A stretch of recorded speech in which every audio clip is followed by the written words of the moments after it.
Bismillahirrahmanirrahim. Assalamualaikum warahmatullahi wabarakatuh. Baik, langsung saja.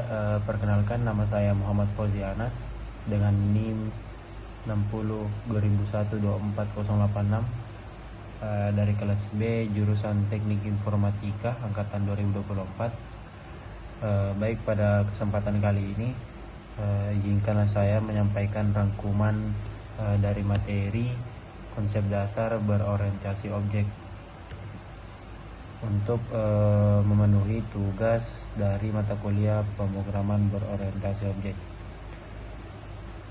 Nah, pada PowerPoint yang telah dikirimkan,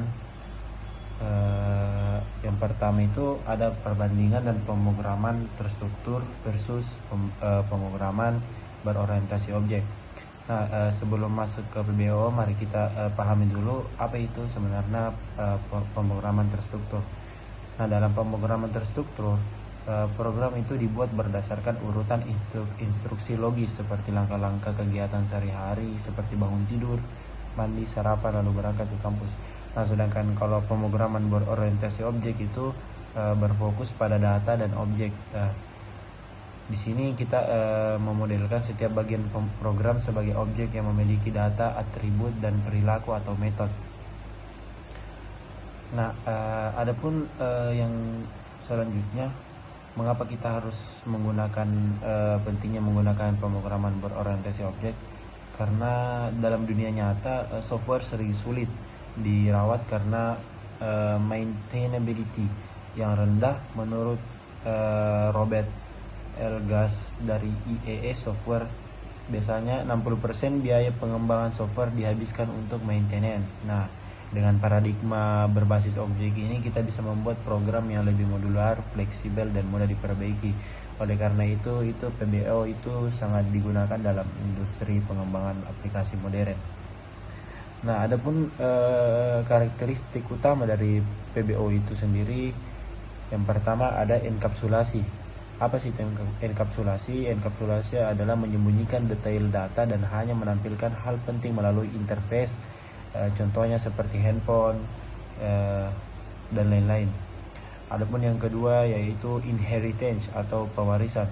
Nah, pada karakteristik PBO bagian inheritance ini, yang berarti kelas anak mewarisi sifat dan perilaku dari kelas induk atau sebuah subclass yang mewarisi atribut atau metode dari superclass. Nah, selanjutnya yang ketiga ada reusability atau penggunaan kembali. Reusability ini kelas atau objek yang sudah dibuat bisa digunakan kembali di program lain tanpa harus ditulis ulang. Nah, gunanya ini juga untuk mengefisiensi pengulangan kode. Selanjutnya spesialisasi dan generalisasi. Konsep ini pengkhususan dan pengelompokan. Misalnya kucing dan anjing adalah spesialisasi dari hewan, disatukan menjadi satu kelas. Yang kelima itu ada polimorfisme atau polimorfisme. Artinya polimorfisme itu memiliki satu fungsi, atribut atau metode, tapi perilaku yang berbeda tergantung dari bagaimana konsep pembuatannya atau bagaimana konsep tergantung objeknya. Dan yang terakhir ada komunikasi antar objek. Nah, komunikasi antar objek ini yang berarti objek itu dapat saling berinteraksi melalui pemanggilan metode. Nah, adapun selanjutnya konsep kelas dan objek itu perlu kita ketahui, kelas ini adalah blueprint atau cetakan dari objek yang di dalamnya terdapat atribut, metode, dan interface. Nah, sedangkan kalau objek ini adalah hasil nyata dari kelas ketika program dijalankan. Nah, contohnya kalau misalkan pembuatan kelas mobil. Nah, sedangkan kalau setelah codingan dibuat objeknya itu, nanti objeknya bisa contohnya seperti mobil M1 sama dengan new mobil, seperti itu. Adapun lingkup akses atau akses modifier dalam pemrograman berorientasi objek ini, setiap atribut dan metode dalam kelas ini memiliki lingkup dan akses masing-masing.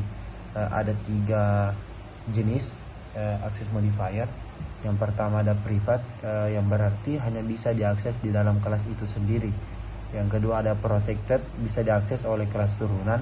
Dan yang ketiga ada public, bisa diakses oleh semua kelas.